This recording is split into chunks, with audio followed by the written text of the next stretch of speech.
بسم اللہ الرحمن الرحیم۔ ایک خاتون کا انتقال ہوا۔ اس کے انتقال کے بعد اس کے جنازے میں بہت سے لوگوں نے شرکت کی۔ انہی میں ایک کفن چور بھی تھا۔ اس کفن چور کی عادت تھی کہ جب بھی کسی جنازے میں شرکت کرتا تو رات کو اسی مردے کا کفن چوری کر لیا کرتا تھا۔ اس نے حسب عادت ایسا ہی کیا، قبرستان گیا، قبر کی نشانی لگا کر واپس آ گیا۔ رات کو کفن چرانے کی غرض سے یہ قبرستان پہنچا۔ اس نے قبر کھودی۔ قبر کھودنے کے بعد اب اس نے قبر میں ہاتھ ڈالا تو اندر سے ایک آواز آئی۔ ایک بخشا ہوا، ایک بخشی ہوئی خاتون کا کفن چوری کرے گا؟ اب کسی مردے کی انسان کو آواز آئے، اس کے اوسان خطا ہو جاتے ہیں۔ اس کے بھی اوسان خطا ہو گئے۔ یہ گھبرا گیا، ایک دم سے یہ سوچو بچار میں گم تھا۔ اس نے ہمت جمع کی اور ہمت جمع کر کے کہنے لگا، میں تو بڑا گنہگار ہوں، میں تو بہت گنہگار ہوں، میں نے تو پتہ نہیں کتنے کفن چرائے ہیں، میں نے تو بڑے بڑے گناہ کیے ہیں، کیا میری بھی بخشش ہو سکتی ہے؟ اس خاتون نے کہا، اللہ کی رحمت سے اللہ نے مجھے بخش دیا تھا، میری بخشش ہو گئی۔ جس نے میرے جنازے میں شرکت کی اللہ تعالیٰ نے اس کو بھی بخش دیا، اور تو بھی جنازے میں شریک تھا، اللہ تعالیٰ نے تیری بھی بخشش کر دی۔ بس اس کفن چور کی آنکھوں سے آنسو جاری ہوئے اور اس نے نیکی کا راستہ اختیار کر لیا، تمام گناہوں سے توبہ کر لی اور ایک اچھا اور نیک انسان بن گیا۔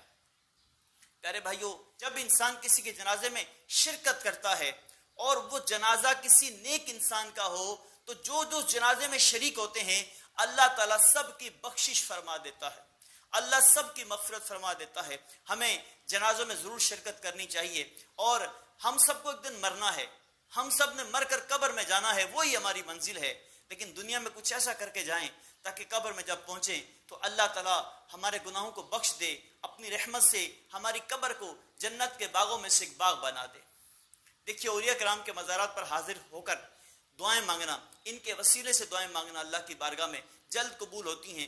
اللہ تعالیٰ چھٹے پارے میں ارشاد فرماتا ہے، یا ایھا الذین آمنوا اتقوا اللہ وابتغوا الیہ الوسیلہ، اے ایمان والو اللہ سے ڈرو۔ یا اللہ جب تجھ سے ڈرنے کا حکم ہوا، تقوی اختیار کر لیا، تو اب بھی وسیلے کی حاجت ہے تو الیہ الوسیلہ، میری جانب وسیلہ تلاش کرو۔ تو وسیلہ تلاش کرنے کا حکم ہمیں رب کائنات نے خود عطا فرمایا ہے۔ اللہ تعالیٰ وسیلے کا محتاج نہیں ہے، لیکن وہ چاہتا ہے کہ میرا بندہ میرے پیاروں کا وسیلہ دے کر مجھ سے مانگے تاکہ مجھ سے جلد عطا کروں۔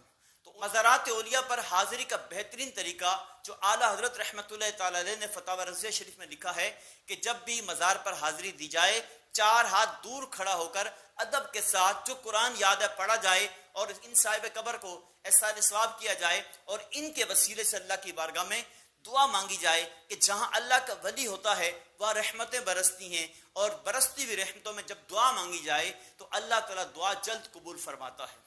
اللہ تعالیٰ مجھے اور آپ کو اولیاء کرام کا ادب نصیب فرمائے، اور جنازوں میں کثرت کے ساتھ ہمیں شرکت کی توفیق نصیب فرمائے، تمام آفات و بلیات سے اور بری موت سے ہمیں بچائے، آمین بجاہ نبی امین صلی اللہ علیہ وسلم۔ صلو علی الحبیب صلی اللہ علی محمد۔ مدنی چینل